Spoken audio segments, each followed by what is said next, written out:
Okay, chino dine phobia magaro chino do window computer system ne ha web by mode ba no chino ka di ma communication ကြောင့်ဖြစ်တဲ့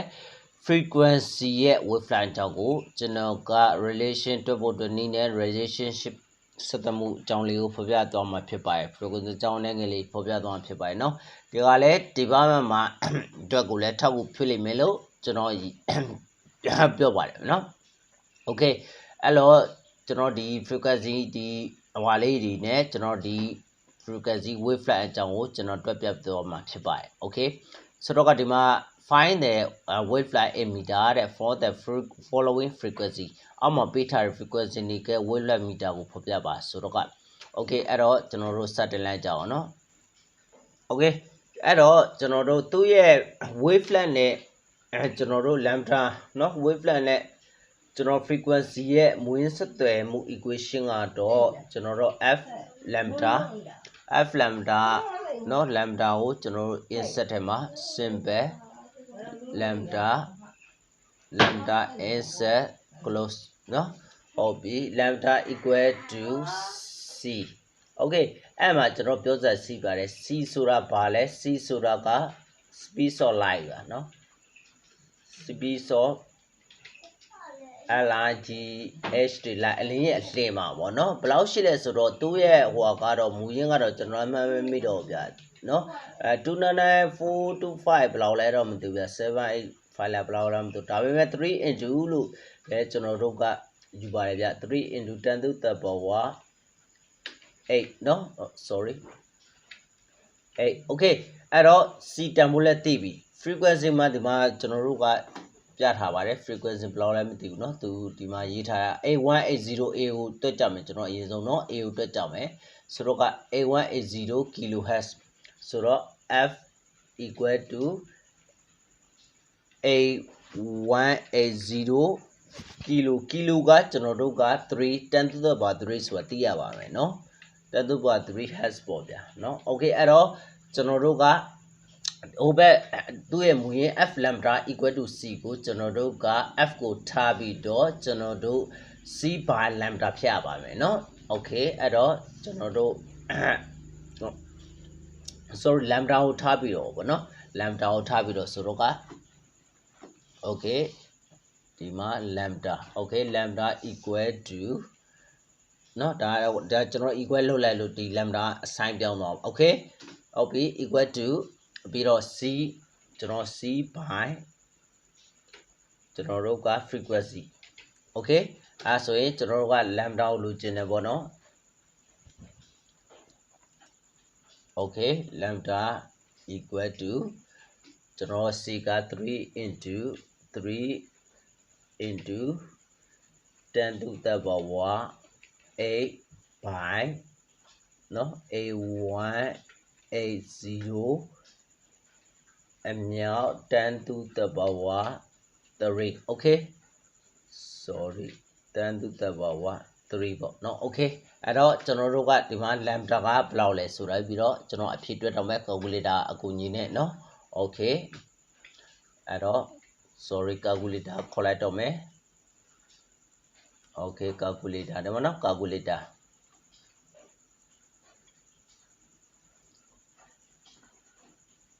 okay sorry 8180 sorry ဒါလည်းမ8180 okay ဟုတ်ပြီဒါမှဆို e ဆိုတာ5လုံးပေါ့နော် okay ဒါမှ3ည5လုံး3ည4လုံး5 36667ပေါ့နော်အဲ့တော့ကျွန်တော်တို့ကဒီမှာအဲ့တော့လူရေးရမလဲဆိုတော့ကကျွန်တော်တို့ဒီမှာရေးရမယ့်ဟာက 0.0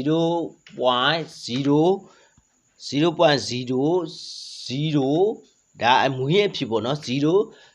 0366ပေါ့နော်okay 3667ပေါ့ okay နော်ဘောတော့ဒီ calculator မှာ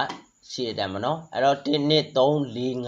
အဲ့တော့5လောက်တော့ဒီမှာ10 to the power 3ရဟိုဘက်မှာ10 to the power 5ဖြစ်တယ်လေ okay နော်အဲ့တော့ဒါမူရင်းအဖြစ် okay အဲ့ဒါကို5ပြောင်းမယ်ဆိုတော့ကျွန်တော်တို့က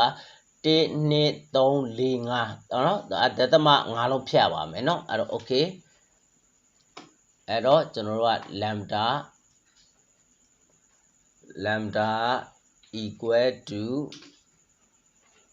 36.67 meter ပေါ့နော် okay အမ METER okay အဲ့ဒါဆိုရင်ဒီအဖြေကိုရရဆိုတာကိုနားလည်သဘောပေါက်တော့ပြီးထင်မြင်ယူဆရဗျเนาะ okay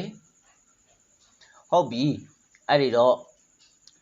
ဟုတ်ပြီเนาะအဲ့တော့ရှင်းမယ်တင်နော် C ဆိုတာ speed of light ဖြစ်တဲ့10 to the power 8ဖြစ်တယ်သူက10 to the power 3 5နဲ့8နဲ့3နဲ့ not 5ကျန်မယ်เนาะပြီးတော့အဲ့တော့3နဲ့8 180နဲ့ဆက်တော့ဒီမူရင်းအဖြစ်တဲ့ဒီ 0.003667 ရရเนาะ okay အဲ့ဒါကို10 to the power 5နဲ့ကျွန်တော်ကအရှိကိုတင်လိုက်တော့3.5လုံးဖြတ်တယ်36.6 ကွန်မီတာရတယ် okay ဒါလေးကဟုတ်သွားပြီเนาะအဲ့ဒါဆိုနောက်အပုတ်တွေကိုလည်းတွတ်တက်မယ်လို့ထင်မြင်ယူဆရဗျเนาะ okay အဲ့တော့ဒီကောင်လေးဆက်ပြောခြင်းတယ်เนาะ fade in the back VA shot LA shot တွေเนาะအဲ့ဒါကြီးပြောပြခြင်းတယ် okay အဲ့တော့ V ဆိုတာ very low frequency 30 kHz ပြီးရနောက်မှာ very အမှဖြစ်တာမှတ်ဖို့မှတ်နည်းကလည်းလွဲပါတယ်ဗျเนาะ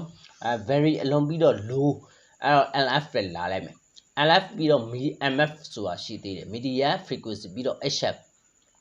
ဆိုတာ high frequency ပြီးတော့ VH ဖြောင်းမြင့်ပြန်လာ V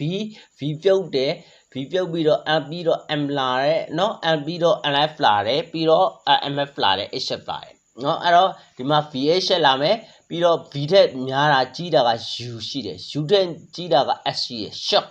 เนาะ ultra shock ပြီးတော့ extremely ပြင်းထန်စွာ okay အဲ့ဒါကြီးဖြစ်ပါတယ်เนาะအဲ့ဆိုရင်เนาะအဲ့တော့ဒီကွက်လက်ကလေးတွေကိုကျွန်တော်တို့ဖြည့်တတ်မယ်လို့ထင်မြင်ယူဆရဗျเนาะ okay ဒီဘက်ကလည်းပေးတတ်လို့ရပါတယ်ပေးလို့ရပါတယ်ဆိုတာဒီဘက်ကပေးတာတော့ရှိပါတယ်เนาะဒီ question mark နေရာမှာဒီအခုဆို exit နေရာမှာကျွန်တော်တို့ကဖြစ်ထားတယ်ကွက်လက်ပေးထားတယ်ဆိုတော့သူက x က3 MHz to 30ပေါ့เนาะ30 MHz ဖြစ်သွားမယ်ဒါမျိုးလေးပေါ့ okay เนาะအဲ့ဒါဆိုရင်နားလေသဘောပေါက်မှထင်ပါတယ်နော် okay အဲ့တော့ဒီကောင်တွေအားလုံးကတော့နားလေအောင်ထင်တယ်3ညတစ်လုံးစီတိုးသွားဗျ megahertz ကို gigahertz ပြောင်းတဲ့ချိန်မှာ300ကို gigahertz ပေးတယ်မှာ 0.3 ပေါ့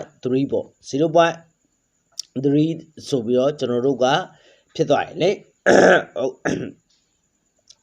သဘောပေါက်ထင်တယ်နော် okay ဒီမှာဆိုရင်ကျွန်တော်တို့က3 MHz ကနေပြီးတော့30 MHz 30 MHz ကနေ300 MHz ကို300 MHz ကိုသူကgigahertz အနေနဲ့6အနေနဲ့ပြောင်းလိုက်တော့ကျွန်တော်တို့က3ည3လုံးကနောက်ကိုပြန်လာတယ် okay เนาะအဲ့တော့ 0.3 အမှန်ကန် 0.3 300 MHz ကလည်းဆက်လို့ရတယ်เนาะ300 MHz ကနေပြီးတော့3 gigahertz လို့ပြောဒါပေမဲ့သူကမျောကျင်လို့ကျွန်တော်တို့ကဒီကောင်အနေနဲ့ကို 0.3 gigahertz နဲ့ပဲဆက်လိုက်တော့တာ okay เนาะနားလည်းသဘောပေါက်မှထင်မြင်ယူဆရဗျเนาะ okay အားလုံးပဲကျေးဇူးတင်ပါတယ်เนาะနောက်လာမယ့် chapter လေးမှာပြန်လည်ဆုံတွေ့ကြပါစို့